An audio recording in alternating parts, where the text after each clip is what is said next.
नमस्कार, 5 जनवरी के डिजिटल मंच पर आपका स्वागत है। मैं हूं अश्विनी मिश्र। देश स्वतंत्रता की 75वीं वर्षगांठ मना रहा है। अमृत महोत्सव की चारों तरफ धूम है, घर घर तिरंगा फहर रहा है, प्रसन्नताएं हैं स्वतंत्रता की, लेकिन दूसरी तरफ पीड़ा है, दंश है, और वो पीड़ा जायज़ भी है। लाखों लाख हिंदुओं को बेघर होना पड़ा, अत्याचार सहना पड़ा। उन्हीं में से कुछ लोग ऐसे हैं जो आज वो पीड़ा बताने के लिए हमारे साथ हैं। ऐसे ही एक भुक्तभोगी हैं योग ध्यान आहूजा जी। पाकिस्तान की मियांवाली ज़िले के रहने वाले योग ध्यान जी दिल्ली के उन ख्याति लब्ध नामों में से एक हैं जिन्होंने वो सारे दृश्य देखे हैं। भारतीय जनता पार्टी के महापौर रहे हैं और समाज सेवा के क्षेत्र में बड़ा उत्कृष्ट कार्य किया है। हम आज उन्हीं से जानेंगे कि वो पूरा उस समय का दृश्य कैसा था और वहाँ से आ कर के भारत में किस तरीके से उन्होंने संघर्ष पूरा किया और जीवन को कैसे बढ़ाया। बहुत बहुत स्वागत है हमारे साथ जुड़ने के लिए। मैं भी आप सबका और 5 जनवरी के पाठकों का सम्मान करता हूं और उनको नमस्कार कहता हूं। आप उस समय कितनी उम्र थी आपकी जब विभाजन का पूरा विषय चल रहा था? उस समय 9 वर्ष का था जब भारत का विभाजन हुआ।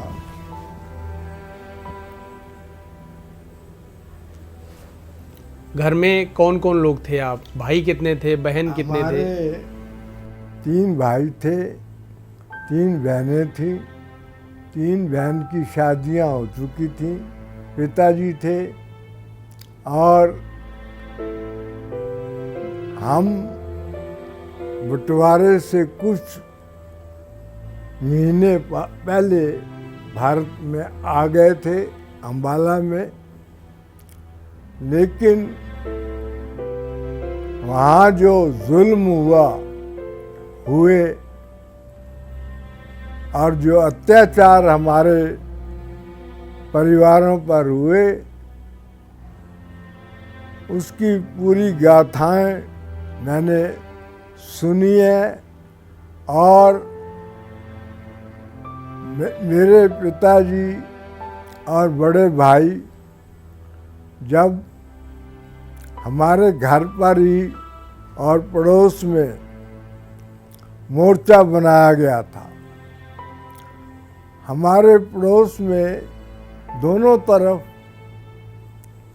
रिटायर्ड एसएचओ रहते थे। तो उन्होंने वो मोर्चे पर पूरा व्यवस्था की और उन्होंने बंदूकें लेकर के मुसलमानों का मुकाबला किया। तो वहाँ घर जो था आपका, हम घर से शुरू करते हैं। घर कितना बड़ा था आपका? घर बहुत बड़ा था। आज तो ऐसे मकान मिलते ही नहीं देखने को। हमारे दादाजी के भी 3 बेटे थे। 2 बेटे हम इकट्ठे रहते थे और तीसरे बेटे का जो मकान था वो हमारा स्कूल था, वहाँ बना हुआ, जिसमें मैं पढ़ता रहा हूँ। इतना बड़ा घर थे हमारे। सारे लोग एक साथ रहते थे? हाँ जी। एक ही रसोई बनती थी? ऐसा है कि मेरे चाचा जी एक रावलपिंडी में इंजीनियर थे और दूसरे भी बाहर रहते थे, लेकिन उनका परिवार और हम इकट्ठे रहते थे। स्कूल का क्या नाम था जिसमें पढ़ते थे आप? वो सरकारी प्राइमरी स्कूल था जिसमें मैं पढ़ता था। किस कक्षा में पढ़ते थे आप? 2री कक्षा। तो अध्यापकों के नाम याद हैं जो आपको पढ़ाते थे? अब तो इस समय भूल गया हूँ, क्योंकि कुछ दोस्त बने थे क्या उस समय? हाँ जी, कुछ दोस्त बने थे आपके? हाँ जी, दोस्त थे। एक दिलबाग राय था मेरा बहुत परम मित्र, और एक दीनानाथ थे मेरे बहुत बड़े मित्र थे, वो हमारे बिल्कुल नेक्स्ट डोर नेबर थे और हम इकट्ठे ही उसी स्कूल में पढ़ते थे। पड़ोसी थे सब। हाँ जी। अच्छा, उस समय चूँकि आप लगभग 9 वर्ष के थे तो आपको बहुत सारी चीज़ें याद होंगी, स्वाभाविक है। तीज त्यौहार कैसे मनाते थे? कौन सा त्यौहार अच्छे से वहाँ मनता था? हम दिवाली, दशहरा और जन्माष्टमी और राखी का, रक्षाबंधन का त्यौहार बहुत अच्छी तरह से मनाते थे। सबसे अच्छा कौन सा त्यौहार मनता था जिसमें खूब भीड़ जुटती थी? सबसे अच्छा जो त्यौहार था वो उस समय हम दशहरा देखने जाते थे बचपन में, और उससे पहले रामलीलाएँ होती थी, उसमें मेरे मामा जी भाग लेते थे, इसलिए हम रामलीला भी देखने। और रामलीला उस का मंचन जो है उस समय प्रभात के समय हुआ करता था, सवेरे 3-4 बजे, तो हम उठ के वहाँ जाते थे देखने के लिए। अच्छा, सुबह हुआ करता था। तो उसमें कितनी दूर, मियाँ वाली में ही, पास में ही कोई मैदान था, ये स्थान था? ऐसा है कि मियाँ वाली बहुत बड़ा था और हमारे घर से 1.5-2 मील दूरी पर रामलीला का मंचन होता था और उसके नज़दीक ही दशहरा विजयदशमी का उत्सव मनाया जाता था और बहुत अच्छे ढंग से मनाया जाता था।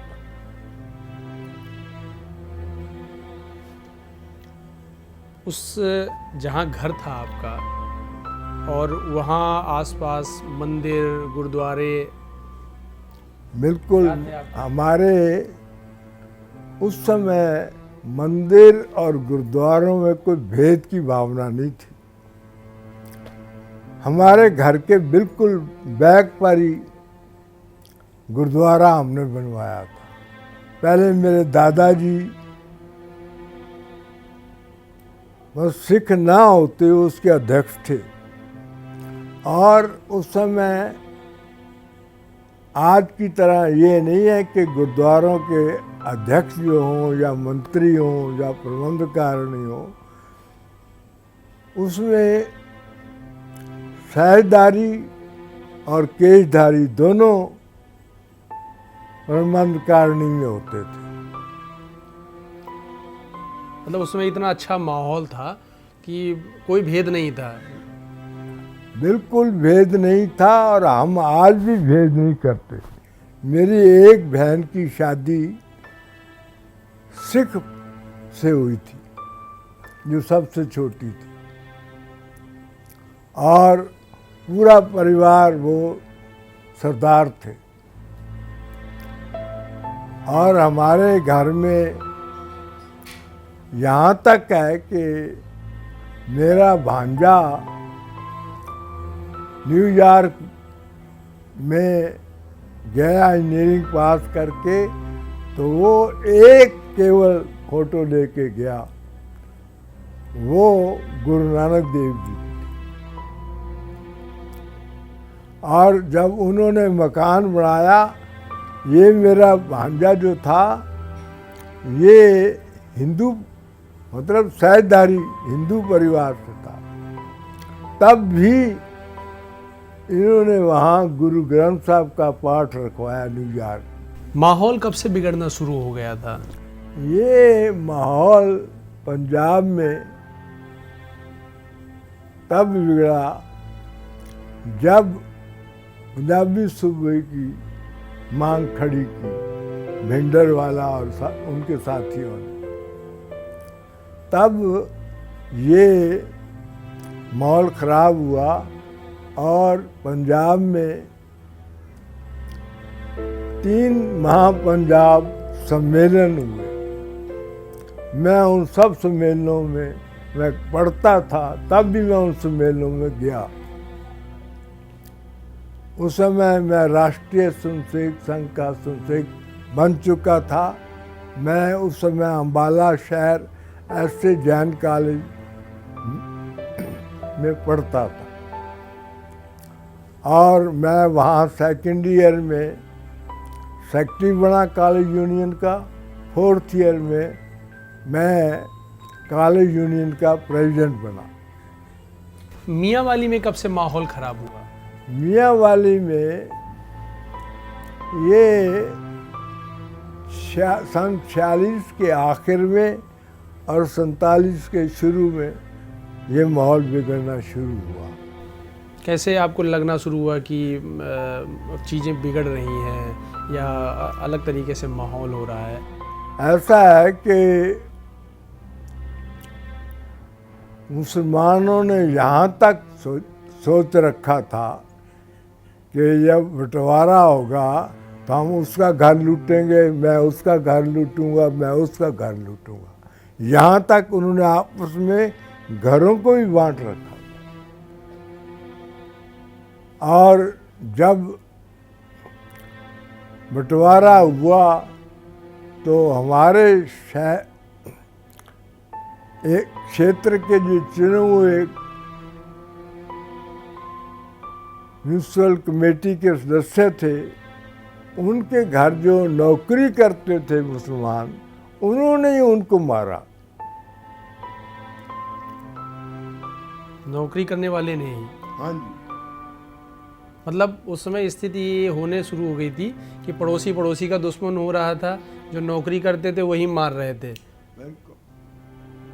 ये यहाँ कुछ घर हमारे नज़दीक मुसलमानों के थे और दाएं बाएं भी थे, लेकिन हमारे वहाँ ज़्यादातर हमारे मकानों में, मोहल्ले में ज़्यादातर मकान हिंदुओं के थे। अच्छा, कभी कोई घटना हो देखी आपने जब 46 से माहौल बिगड़ना शुरू हुआ, तो कभी मतलब ऐसा है कि मुसलमानों ने हमला कर दिया या किसी को लूट लिया? ऐसा है कि मैं तो छोटा था, हमारे सामने घर वाले हमसे पहले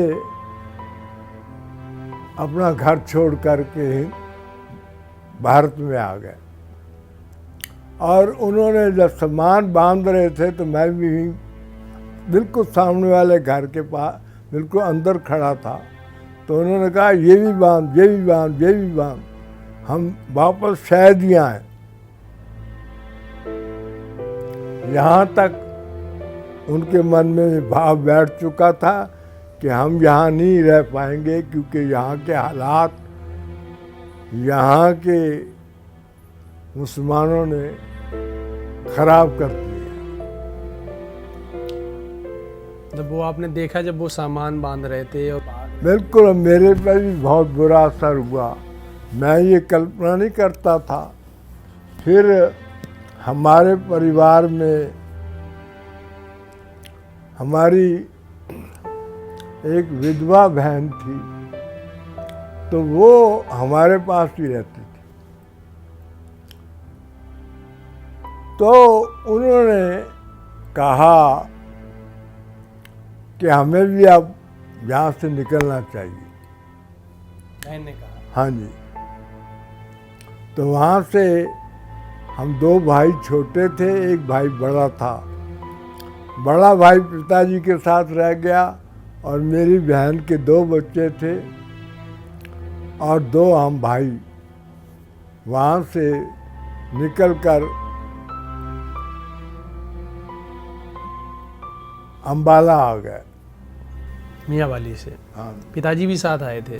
पिताजी और मेरे बड़े भाई वहीं रहे। वहीं रह गए। और वो पार्टीशन के कुछ दिन बाद यहाँ वहाँ से आए। यहाँ तक ये है कि मेरे पिताजी पर इतना बुरा असर पड़ा कि वो अपना मेंटल बैलेंस भी खो दिया। मतलब वो बिल्कुल पागल हो गए, मानसिक रूप से विक्षिप्त हो गए वहाँ के रूप देख कर। कि जो हमारे साथी थे वो हमारे पर हमला करने के लिए आए हैं। जो साथ मोहल्लों में रहते थे मुसलमान भाई, वो झुंड के झुंड आ रहे हैं। तो जब मुसलमानों के काफ़ी लोग हमला करने के लिए आए तो हमारा जो रिटायर्ड एसएचओ थे उन्हें गोली दागी और कहा मारिए रामलाल बम मार चला दो। वो भगदड़ मच गई कि बम चला दे। वहाँ से वो झुंड जो मुसलमानों का आक्रमण करने के लिए आया वो वहाँ से भाग गया। तो आप पहले आ गए थे, पिताजी पार्टीशन के बाद आए। तो आप सबसे पहले कहाँ आए थे? अम्बाला। अम्बाला। तो अम्बाला में कैसे, कहाँ रहे आप, किसके साथ? अम्बाला में मेरे बहनोई और मेरी बहन, 2 बहनें और उनके बच्चे और हम एक ही मकान, नया बांग अम्बाला, वार्ड नंबर 5, मकान नंबर 9107। आज भी याद है। आज भी याद है आपको मकान नंबर भी? वहाँ रहते थे आप?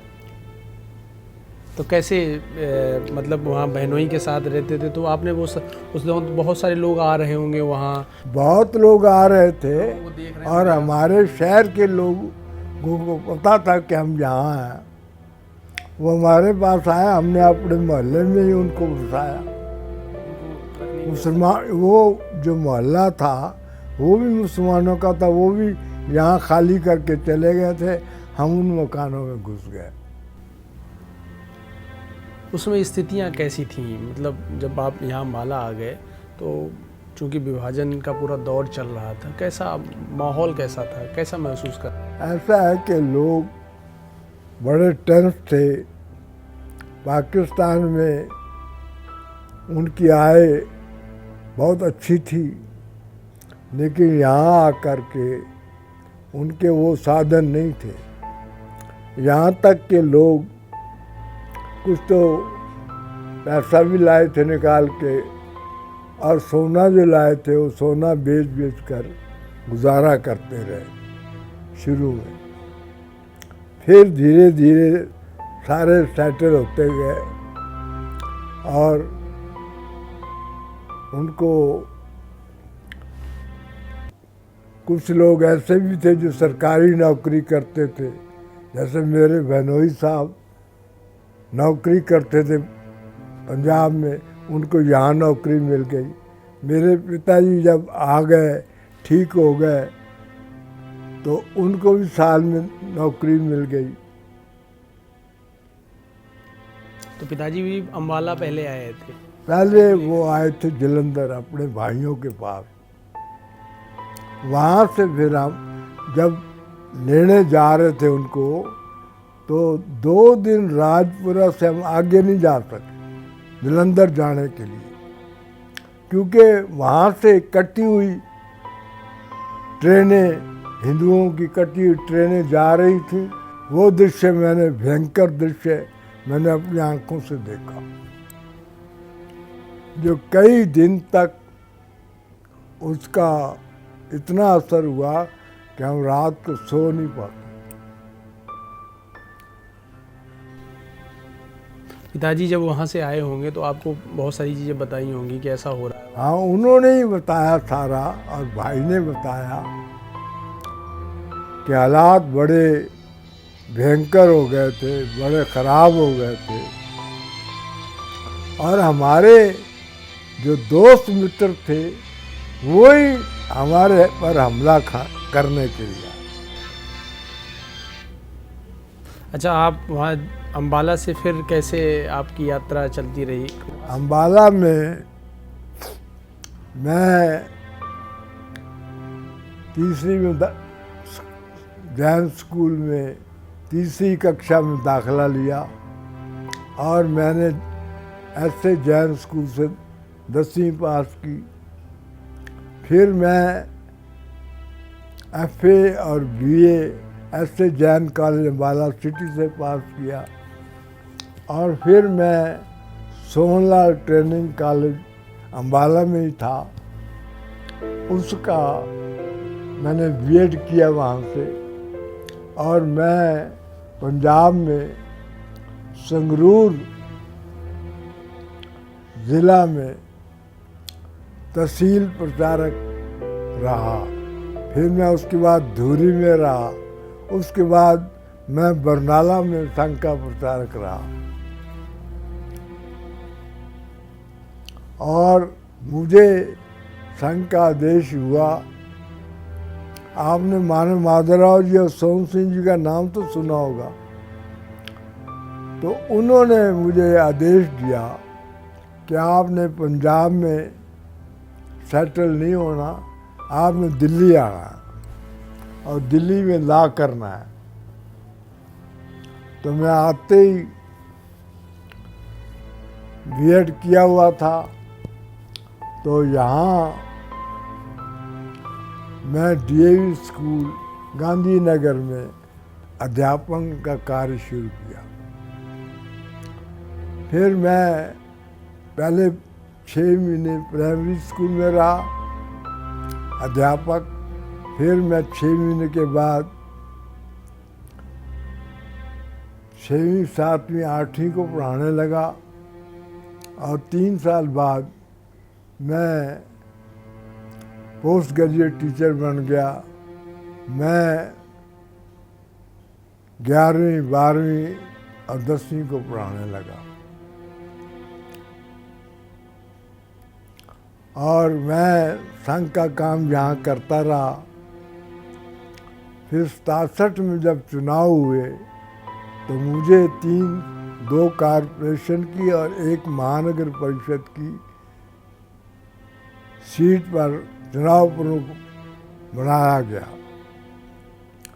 क्योंकि मैं अम्बाला में अपना भी चुनाव लड़ा था और मैं वहाँ जनसंघ में भी थोड़ी रुचि लेता था, तो इस कारण जो मेरे टीचर थे अम्बाला में, वो भी संघ के प्रचारक श्रीमान ईश्वरदास महाजन रहे थे। तो उन्होंने मुझे कहा कि आप तो दिल्ली चले गए हो, और उनकी पत्नी ने कहा कि हमारा भी दिल्ली में कोई व्यवस्था करो। तो इसी स्कूल में, ये स्कूल डीएवी स्कूल जो है संघ के संबंधित है। यहाँ जो पदाधिकारी थे सारे संसेवक थे। तो मैंने उनको टेलीफोन किया। उन्होंने एमए बीटी की हुई थी और वो एमए इतिहास में ही उन्होंने किया था। तो मैंने उनको टेलीफोन किया कि जगह यहाँ खाली है, अगर आप आना चाहें तो यहाँ हो सकता है। तो उन्होंने कहा कि झंडे वाला में मानव माधवराव जी से बात करो, अगर वो मुझे अनुमति देंगे तब मैं दिल्ली आऊँगा। तो मैं झंडे वाला मानव माधवराव जी के पास गया और उन्होंने कहा कि आज तो गोखले जी जो दिल्ली संभाग का काम देखते थे, वो इस समय कार्यालय में नहीं है, तो कल आप आओ, हम दोनों सलाह करके बताएंगे। मैं अगले दिन जब गया तो मैं मानव माधवराव से मिलने गया, तो उन्होंने कहा ईश्वर जी आना चाहते हैं। मैं क्या जी हाँ, मैंने बात किया। उन्होंने कहा मैं आपसे पहले अनुमति मिलेगी तब मैं आऊँगा। उन्होंने कहा उनको टेलीफोन मैं भी कर देता हूँ, आप भी कर दो और वो दिल्ली आ जाए। तो वो आए, मैं उनको साइकिल पर बिठा के, उस समय मेरे पास साइकिल ही था, साइकिल पर बिठा के उनको, ये ईश्वरदास जी महाजन की बात कर रहा हूँ, उनको साइकिल से मैंने अपने स्कूल ले गया और इंटरव्यू हुई। कहने लगे जॉब पक्का है? मैं कहा बिल्कुल पक्का है। मैं क्या, अधिकारियों ने कह दिया है प्रिंसिपल साहब को और 100% काम होगा। वो आए, उनकी सिलेक्शन हो गई और हफ्ते बाद वो यहाँ आ गए। ज्वाइन कर लिया। और वो, मैं तो टीजीटी था, वो पीजीटी बन गए 64 में। तो मैं उनका विद्यार्थी भी रहा हूँ, मैं उनके साथ अध्यापन का कार्य भी करता रहा हूँ। फिर वो हमने दूसरा स्कूल खोला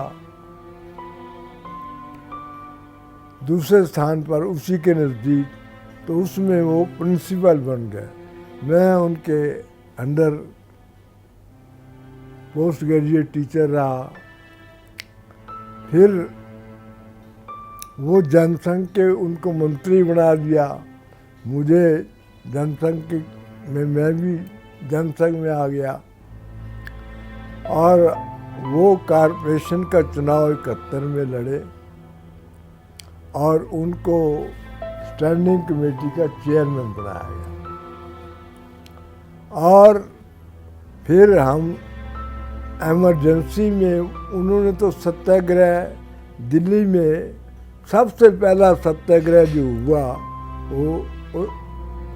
वो माननीय ईश्वरदास जी महाजन ने ही किया दिल्ली में, और आखिरी क्लोज मैंने करना था।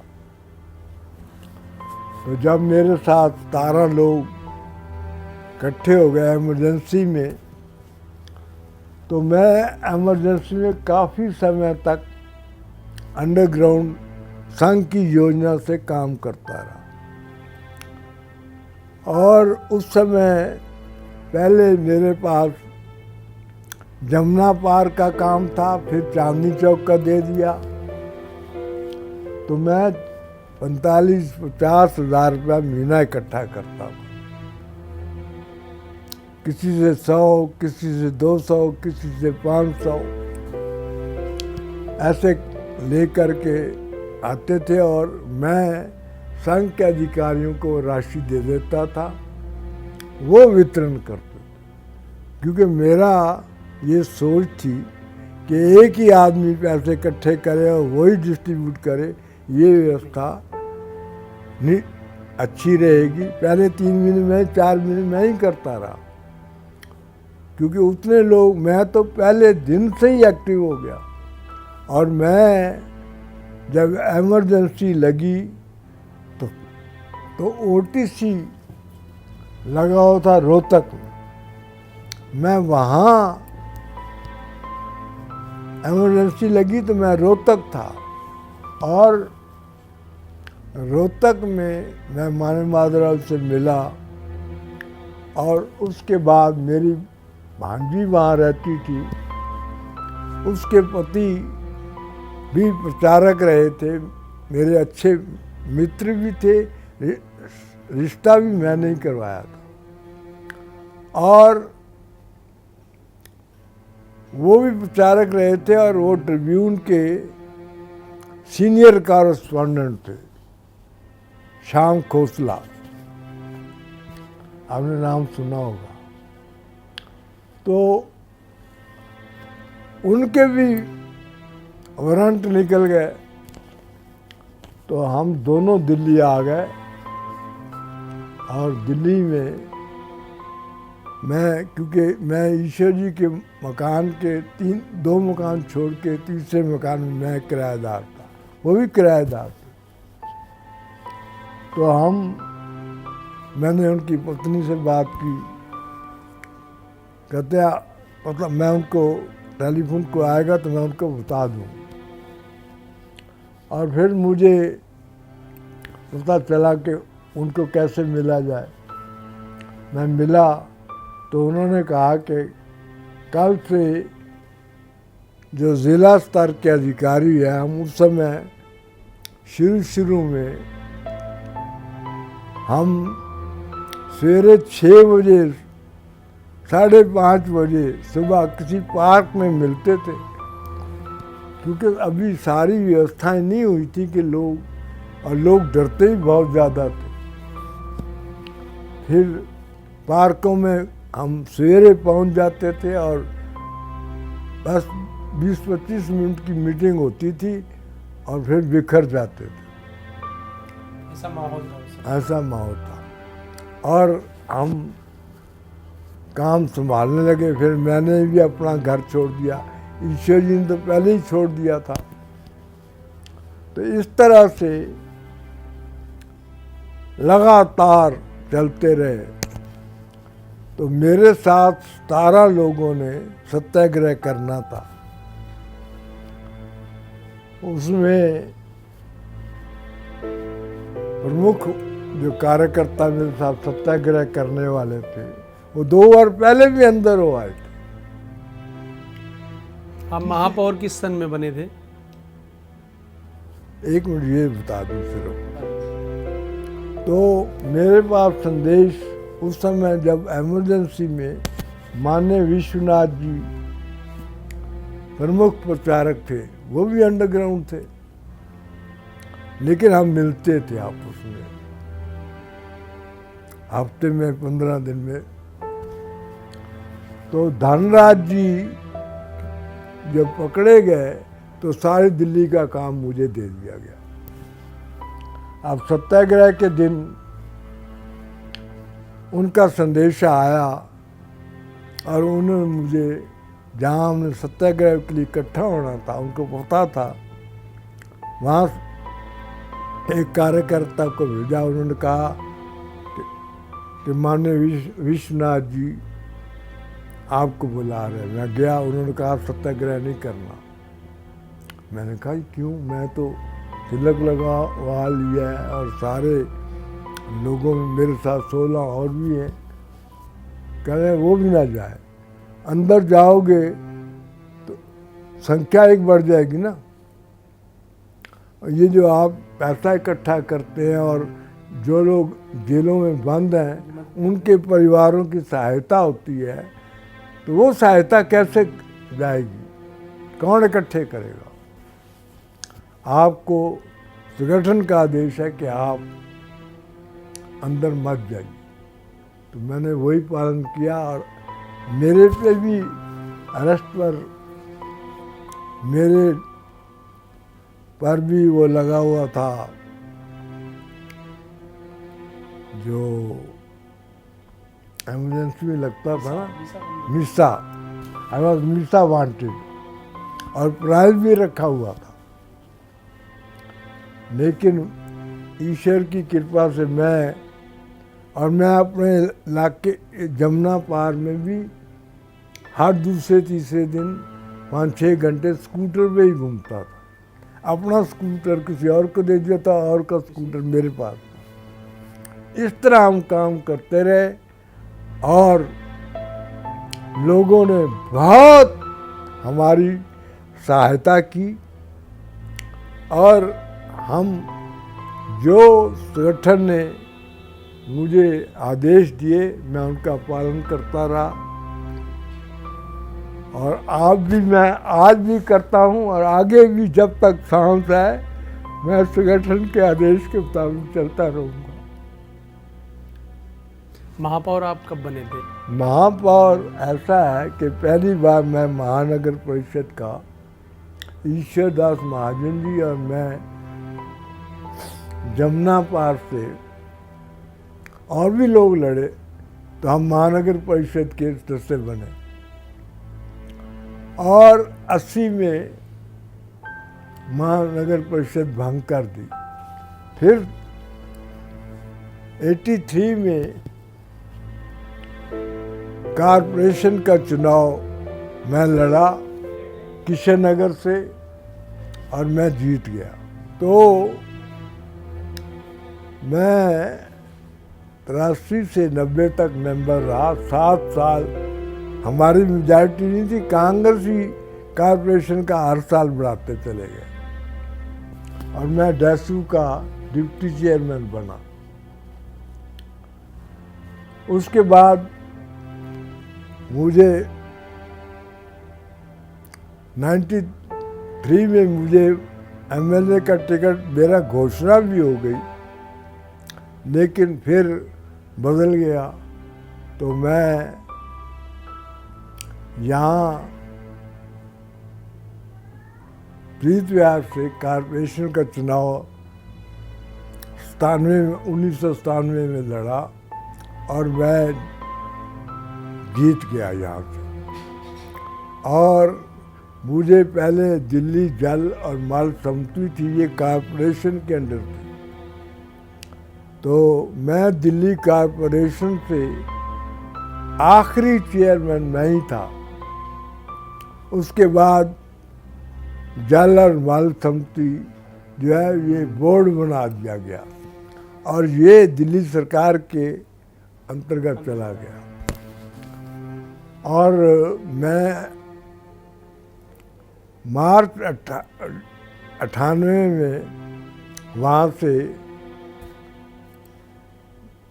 मेरा काम समाप्त हुआ, तो 98 अप्रैल में मुझे महापौर बना दिया। और महापौर 1 वर्ष का ही होता था। मैं 1998 से लेकर 1999 अप्रैल तक मैं महापौर रहा। अभी घर की कभी याद आती है आपको, पुराने घर की, मियाँ वाली की? ऐसा है कि याद आती है और सताती भी है। कितने जुल्म, कितने लोग, रिश्तेदार वहाँ अपनी जान खो बैठे, कितना लोगों को मारा काटा गया। मैं आज हर रोज अपनी पूजा में उनका नाम भी लेता हूँ।